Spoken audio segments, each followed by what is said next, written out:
Maintenant, pour les retraits. Les retraits selon le contrat. Toujours, c'est le contrat qui détermine les circonstances dans lesquelles on va traiter les retraits. Soit il va fermer la porte au retrait,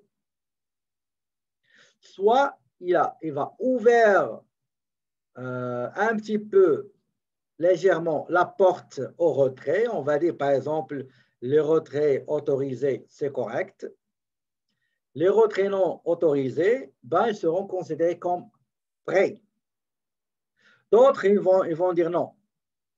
Tous les retraits seront déduits des capitaux propres. On va juste distinguer entre retrait autorisé et retrait non autorisé.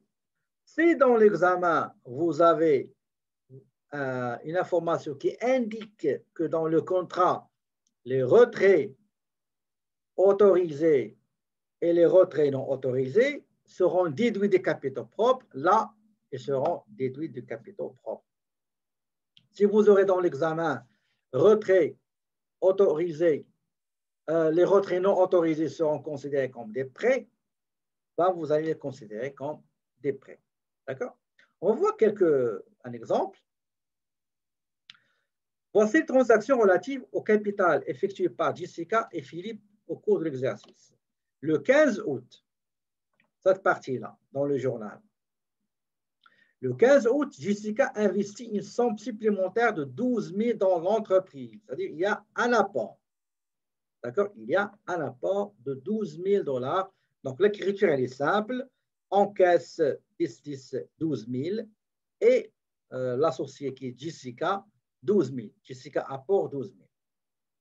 Au contrat de la société, regardez ce qu'ils ont dit. Au contrat de la société, il a été édicté, indiqué, stipulé, prévu clairement que Jessica pourra prélever mensuellement une somme de 3 000 $ et Philippe aussi 2 500. Donc, ici, on a ce qu'on appelle les retraits autorisés. Les retraits autorisés. Donc, on a deux. On a 2 000 et 2 500. Le premier exercice comporte 6 mois. Ça veut dire que Jessica, qu'est-ce qu'il va faire? Il va prélever à peu près 18 000 pendant l'année. Donc, nous avons 6 mois de prélèvement de 2 500 pour Philippe et 3 000 pour Jessica. Donc, Philippe, durant 6 mois, donc le total sera 15 000 et pour Jessica, 18 000. Ils seront comptabilisés en une seule écriture, donc selon l'énoncé. Maintenant, ils ont dit que le 1er septembre, Philippe a effectué des retraits supplémentaires non autorisés. D'accord? Non autorisés. De 2 000 et a emprunté la somme de 5 000. L'entreprise aussi a emprunté la somme de 5 000 de Philippe.